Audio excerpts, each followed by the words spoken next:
जब कोई देश जागता है तो सिर्फ नींद नहीं टूटती, टूटती है जंजीरें और बदलते हैं नक्शे और जल उठती है एक लौ जिसे बुझा पाने की कोशिश सदियों तक होती रही। 1857 की वो चिंगारी जब फिजाओं में घुली तो हर सांस ने वंदे मातरम पुकारा। किसी ने कागज पर इनकलाब लिखा तो किसी ने खून से इतिहास। कोलकाता से लेकर कंकोरी तक, जब बंबई से बनारस तक, हर गली, हर चौक, हर दिल एक रणभूमि बन गया। कहीं भगवा लहराया, कहीं तिरंगा जन्मा, कहीं गीत बना, कहीं राष्ट्रगान, तो कहीं क्रांति बन गई गुमनाम। जी हां, लेकिन आजादी सिर्फ जश्न नहीं थी, वो लकीर भी थी जिसने दिलों को बांटने का काम किया। वो आंसू भी जो लाहौर की आग में भीगते नेहरू की आंखों से टपके। लेकिन इन सब कीमतों को पार करके भारत ने पहली बार स्वतंत्रता की रोशनी में खुद को जब देखा तो वो दिन बना 15 अगस्त 1947।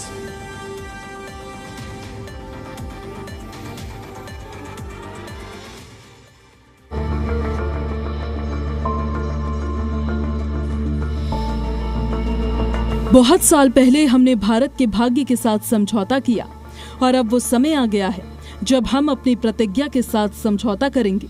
आज की आधी रात जब दुनिया सो रही है तो भारत जीवन और आजादी के लिए जागेगा। ये बोल है आजाद भारत के पहले प्रधानमंत्री पंडित जवाहरलाल नेहरू के। भारत ने 200 सालों बाद ब्रिटिश राज से स्वतंत्रता पाई। स्वतंत्रता सेनानियों के साहस और बलिदान ने अंग्रेजों को भारत से बेदखल कर दिया। 1857 में आजादी की लौ जली, एक चिंगारी जो 90 साल तक बुझी नहीं। मंगल पांडे से लेकर रानी लक्ष्मीबाई तक संघर्ष, बलिदान और आजादी का संकल्प। 1857 में स्वतंत्रता के लिए जली मशाल आजादी के दिन तक अनवरत धधकती रही।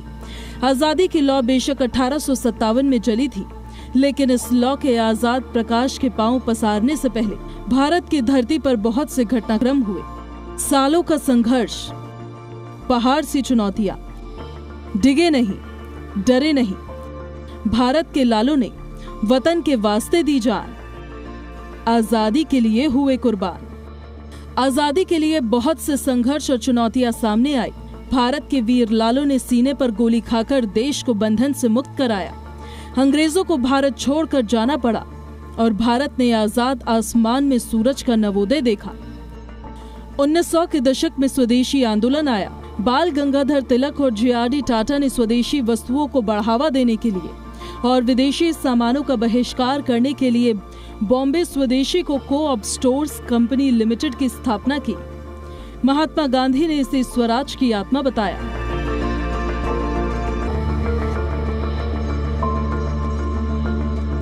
पहली बार भारत का राष्ट्रीय ध्वज लाल, पीले और हरे रंग की 3 क्षैतिज पट्टियों के साथ 7 अगस्त 1906 को कोलकाता के पारसी बागान स्क्वायर पर फहराया गया। इसे स्वामी विवेकानंद की शिष्या भगिनी निवेदिता ने बनाया। वहीं 24 स्पोक अशोक चक्र के साथ भगवा सफेद और हरी धारियों वाले वर्तमान ध्वज को आधिकारिक तौर पर 22 जुलाई 1947 को अपनाया गया और 15 अगस्त 1947 को फहराया गया। ध्वज को पिंगली वेंकैया ने डिजाइन किया था।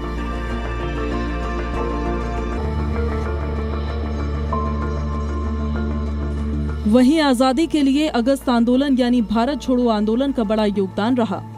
ये द्वितीय विश्व युद्ध के दौरान 8 अगस्त 1942 को अखिल भारतीय कांग्रेस समिति के बॉम्बे सत्र में महात्मा गांधी द्वारा शुरू किया गया एक आंदोलन था, जिसमें भारत में ब्रिटिश शासन को समाप्त करने की मांग की गई।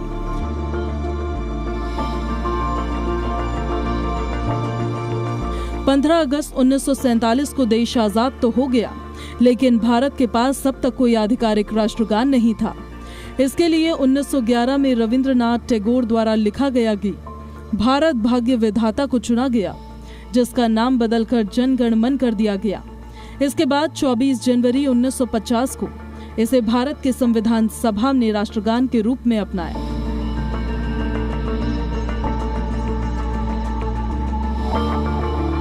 भारत और पाकिस्तान के बीच सीमा रेखा को 3 अगस्त 1947 को ब्रिटिश बैरिस्टर सर रेडक्लिफ ने खींचा। इसे रेडक्लिफ लाइन के रूप में भी जाना जाता है। इसे 17 अगस्त 1947 को भारत की आजादी के 2 दिन बाद आधिकारिक तौर पर माना गया था।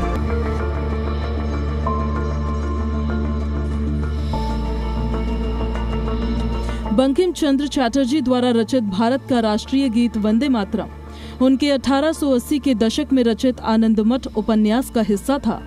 24 जनवरी 1950 को इसे भारत के राष्ट्रीय गीत के रूप में अपनाया गया।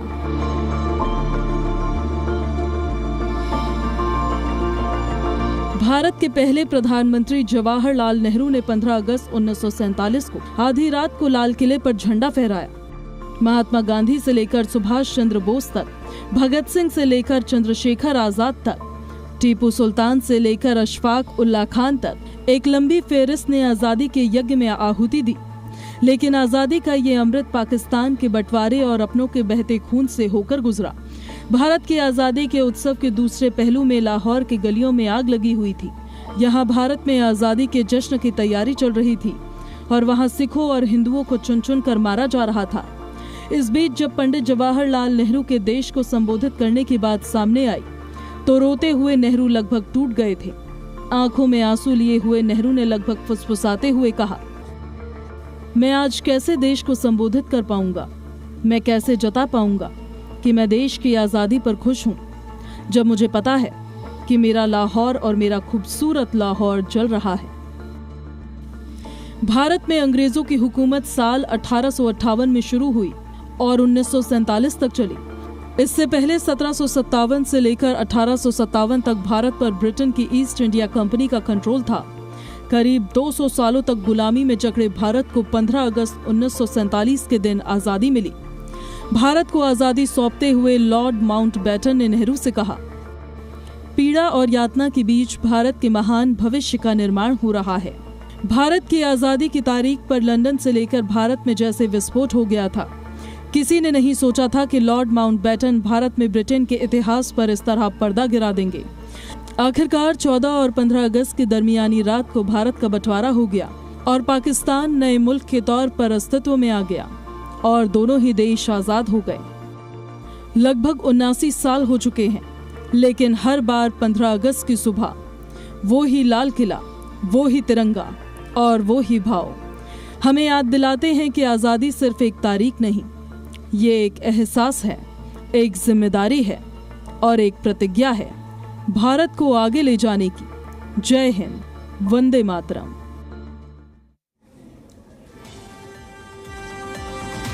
जश्न आजादी पर उन सभी वीर स्वतंत्रता सेनानियों और बलिदानियों को शत शत नमन।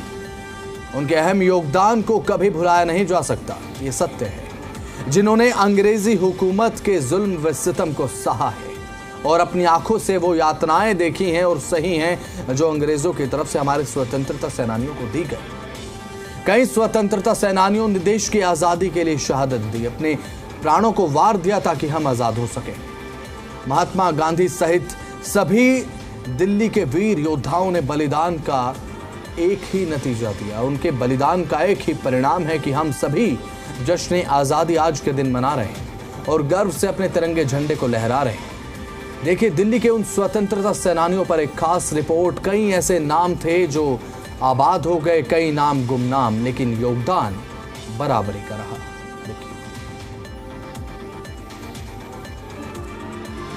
भारत की आजादी में दिल्ली का महत्वपूर्ण योगदान रहा है, क्योंकि आजादी के लिए दिल्ली के कई बड़े नेताओं और स्वतंत्रता सेनानियों ने अपना सर्वोत्तम बलिदान दिया है।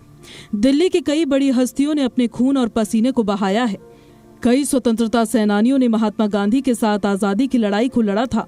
15 अगस्त और 26 जनवरी को हर साल दिल्ली के लाल किले से तिरंगा झंडा फहराया जाता है।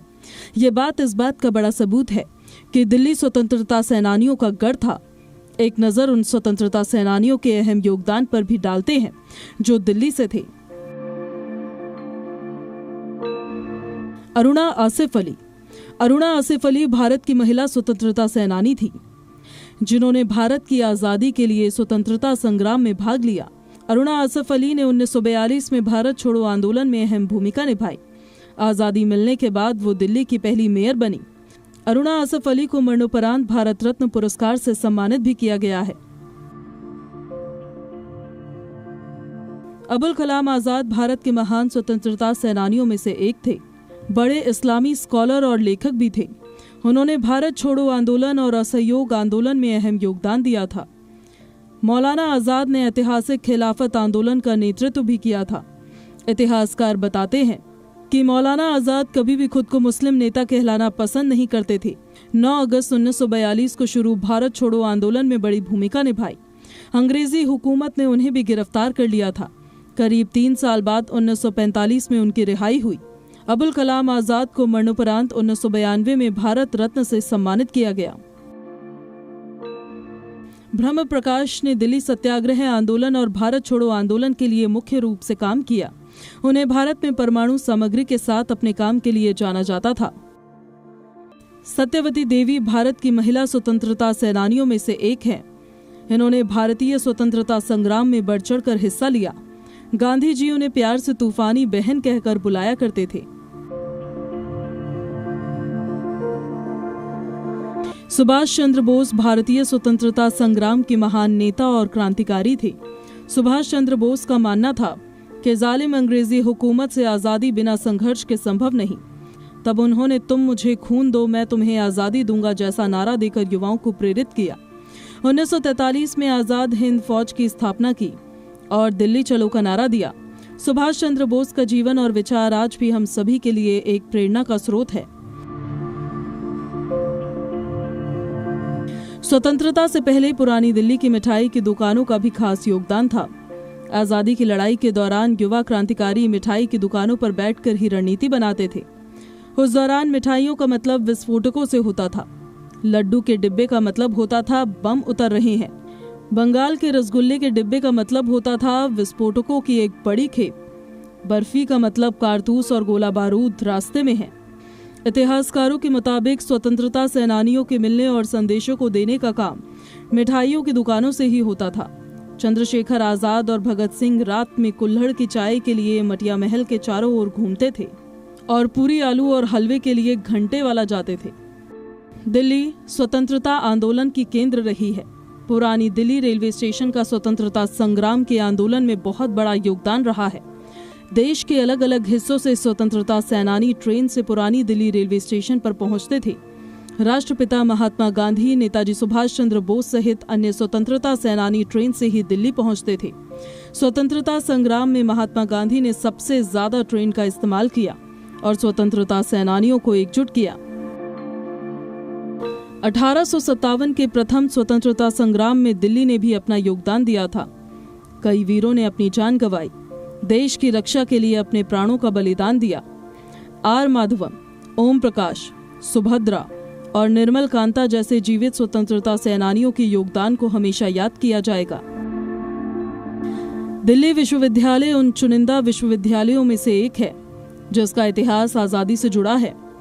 देश के दूसरे हिस्से के क्रांतिकारी भी दिल्ली में आकर हिंदू कॉलेज के साथ साथ रामजस और सेंट स्टीफन कॉलेज के छात्रों से मिलते थे और अपनी योजना को विस्तार देते थे। हिंदू कॉलेज के प्राचार्य प्रोफेसर अंजू श्रीवास्तव के मुताबिक असेंबली में बम फेंकने के बाद चंद्रशेखर आजाद को अंग्रेजों से बचाने के लिए कॉलेज हॉस्टल के वार्डन निगम ने हॉस्टल में पनाह दी। जब अंग्रेजी सैनिक चंद्रशेखर आजाद को पकड़ने के लिए कॉलेज पहुंचे तो उस दौर के वार्डन ने साफ इनकार कर दिया कि चंद्रशेखर आजाद तो यहाँ है ही नहीं। इस तरह से चंद्रशेखर आजाद ने कुछ दिन रहकर यहाँ पर अपना समय बिताया। दिल्ली के क्रांतिकारियों और स्वतंत्रता के सिपाहियों के योगदान को कभी भुलाया नहीं जा सकता, क्योंकि उनके अहम योगदान की वजह से हम सभी खुली हवा में अपने देश में सांस ले रहे हैं। हवा में उड़ता देख अपने देश के झंडे पर गर्व करते हैं, लेकिन इसके पीछे लाखों लोगों ने बलिदान दिया। हम सभी भारत के लोग उनके योगदान को शत शत नमन करते हैं, जिनकी बदौलत अपना देश अंग्रेजी हुकूमत से आजाद हो पाया। ब्यूरो रिपोर्ट, जी मीडिया। दिल्ली के अलीपुर गांव में एक ऐसा शहीद स्मारक है जो 1857 की क्रांति की गवाही देता है। स्मारक इस बात का सबूत भी है कि हम सभी को आजादी आसानी से नहीं मिली। इसके लिए एक जद्दोजहद करनी पड़ी और लंबे समय तक करनी पड़ी। स्वतंत्रता सेनानियों ने अंग्रेजी अफसरों के जुल्मों को सहा, यातनाओं को झेला, भारत मां के लिए अपनी जान को न्यौछावर कर दिया। लेकिन उनकी याद में बनाए गए स्मारक आज गुमनामी, बदहाली और सिस्टम की बेरुखी झेल रहे हैं। ये दुर्भाग्य की बात है। इतिहासकारों के मुताबिक बात अगर करें तो कई स्वतंत्रता सेनानियों को अंग्रेज अफसरों ने खौलते तेल में डलवा दिया था, कोल्हू में पिलवाया, पेड़ों के सहारे उनको फांसी पर लटका दिया गया। उनका कसूर, वो हमारे लिए आज़ादी की लड़ाई लड़ रहे थे, अपने देश को आज़ाद कराने के लिए, लेकिन आज़ादी के मकसद से पीछे वो नहीं हटे थे। अलीपुर गांव का शहीद स्मारक असामाजिक तत्वों का अड्डा बनता जा रहा है। जरूरत है कि उन बलिदानियों की याद में बने स्मारक को संजो कर रखा जाए। इसके लिए कदम उठाए जाने चाहिए। इसके लिए सरकार, शासन, प्रशासन को भी आगे आकर इस पर ध्यान देने की जरूरत है। देखिए खास रिपोर्ट, देखिए।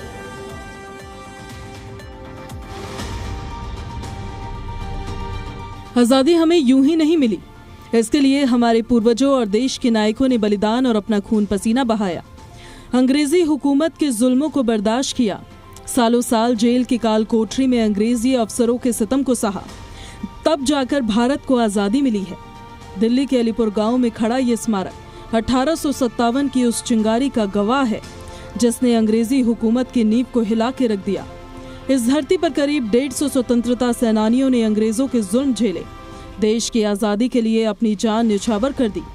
लेकिन आजादी के 78 साल बाद इनकी शहादत में बना ये स्मारक भी गुमनामी में तब्दील होता जा रहा है। 15 अगस्त 1947 की आजादी के बाद आज तक हम खुली फिजाओं में सांस ले रहे हैं, लेकिन 15 अगस्त से पहले 1857 की जो क्रांति हुई, उसमें जिन योद्धाओं ने अपनी कुर्बानी दी और शहीद हो गए, उन क्रांतिकारी, उन स्वतंत्रता सेनानियों को लेकर आज भी सरकार गंभीर नहीं दिखाई दे रही है। जरूरत है सरकार ऐसी समस्याओं पर संज्ञान ले और जो क्रांतिकारी के वंशज हैं उनकी मांग पर संज्ञान लेते हुए शहीद संग्रहालय बनाए, ताकि जो आने वाली युवा पीढ़ी है उन्होंने सिर्फ 15 अगस्त 1947 नहीं बल्कि 1857 की जो क्रांति थी, अंग्रेज और को हिंदुस्तानियों ने खदेड़ा था, उसका इतिहास दर्शाया जा सके। 1857 की क्रांति सिर्फ मेरठ, लखनऊ या झांसी तक ही सीमित नहीं थी। दिल्ली देहात के अलीपुर गांव में अंग्रेजों ने देश के कई वीर क्रांतिकारियों को पेड़ों से लटकाया था, खौलते तेल में डाला गया। कई स्वतंत्रता के सेनानियों को जालिम अंग्रेजी हुकूमत ने कोल्हू में पिलवा दिया। लेकिन अफसोस की बात यह है कि आज ये शहीद स्मारक अपनी बेबसी के मुहाने पर है। अंग्रेजों की क्रूरता की दास्तां तो इतिहास के पन्नों में दर्ज है कि वो किस सितम से गुजरे थे। इतिहासकार बताते हैं कि अलीपुर के वीरों ने अंग्रेजों को करनाल से लाहौर तक खदेड़ के रख दिया था, लेकिन जब अंग्रेज लौटे तो इस धरती को भारत माँ के वीर सपूतों के खून से लाल कर दिया। ये 1857 की क्रांति जो 9-10 मई को आरंभ हुई थी, इसके बाद यहाँ पर अंग्रेज दिल्ली छोड़ के भाग गए थे और दिल्ली लगभग 20 दिन तक स्वतंत्र रही थी। कहा तो जाता है कि 4 महीने तक देश स्वतंत्र था, लेकिन ये दिनों की संख्या अलग अलग है। यहाँ से करनाल जाते हुए अलीपुर शहीदों का गांव कहा जाता है। यहाँ पर अंग्रेजों से घेंटे हकवाए गए थे, मतलब बैल जो थे और जो वो हटवाए गए थे। पेड़ों से लटकाए गए लोग, खौलते तेल में झोंक दिए गए सेनानी और कोल्हू में कुचले गए नवयुवक, यही है इस दिल्ली के सरजमी का इतिहास। संघर्ष के बाद बहुत व्यक्तियों ने कुर्बानी दी थी। इसी का ये अलीपुर में स्मारक बनाया गया है। स्वतंत्र सेनानियों के नाम लिखे गए हैं। हमारे साथ स्वतंत्र सेनानी परिवार से विजय जी हैं। हम यहाँ पर ये मांग कर रहे हैं कि यहाँ पर स्वतंत्र सेनानी जो शहीद हुए थे उनके चित्र लगाए जाएं और एक स्वतंत्रता सेनानी संग्रहालय बनाया जाए। ये स्मारक शहादत की सबसे क्रूर दास्तां को बयां करता है, लेकिन शासन, प्रशासन और सरकारों की नजरों से दूर होता जा रहा है। जो शहीदी गांव का दर्जा मिला अलीपुर में, यहाँ पे संग्रहालय होना चाहिए। सरकार को चाहिए यहाँ पे कोई कदम उठाए, संग्रहालय बनाए, शहीदों की याद में आने वाली जो युवा पीढ़ी है वो उसके बारे में पढ़ सके, जान सके। लेकिन ये केवल नाम का ही शहीदी स्मारक है, यहाँ पे ऐसा कुछ भी नहीं है।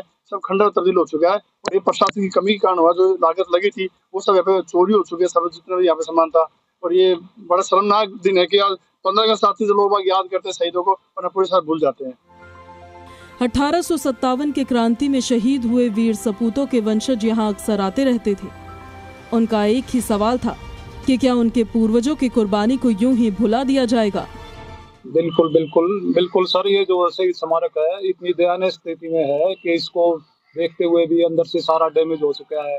ये हमारे 1857 के शहीद हुए थे, उनके यहाँ हम चाहते हैं कि उनकी जो याददाश्त में और भी अच्छे तरीके से उनके फोटो लगाए जाए, उनके नाम लिखे जाए। और ये हम शहीद परिवार से ही है, ये मेरे परिवार का क्या नाम है शहीद करतार सिंह, और हमारे परिवार से ये शहीद बलबीर सिंह, इनके भी नाम लिखे हुए हैं। शहीद करतार सिंह 1965 18 नवंबर में शहीद हुए थे। अंग्रेजों ने उन पर जो है बहुत अत्याचार करे।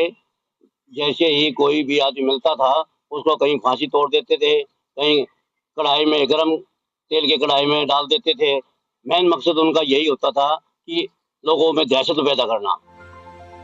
पूर्व की कांग्रेस सरकार ने यहाँ एक कम्युनिटी सेंटर बनवाया था, लेकिन आज इसकी खिड़कियां गायब है, दरवाजों की चोरी हो चुकी है। क्रांतिकारियों की यादों से जुड़ा ये स्मारक अब असामाजिक तत्वों का अड्डा बन चुका है, लेकिन आज भी सेनानियों की चीखों को महसूस किया जा सकता है, जो अंग्रेजी हुकूमत के क्रूर शासकों ने देश के वीर योद्धाओं पर जुल्म की इंतहा पार कर दी थी। जी मीडिया, दिल्ली।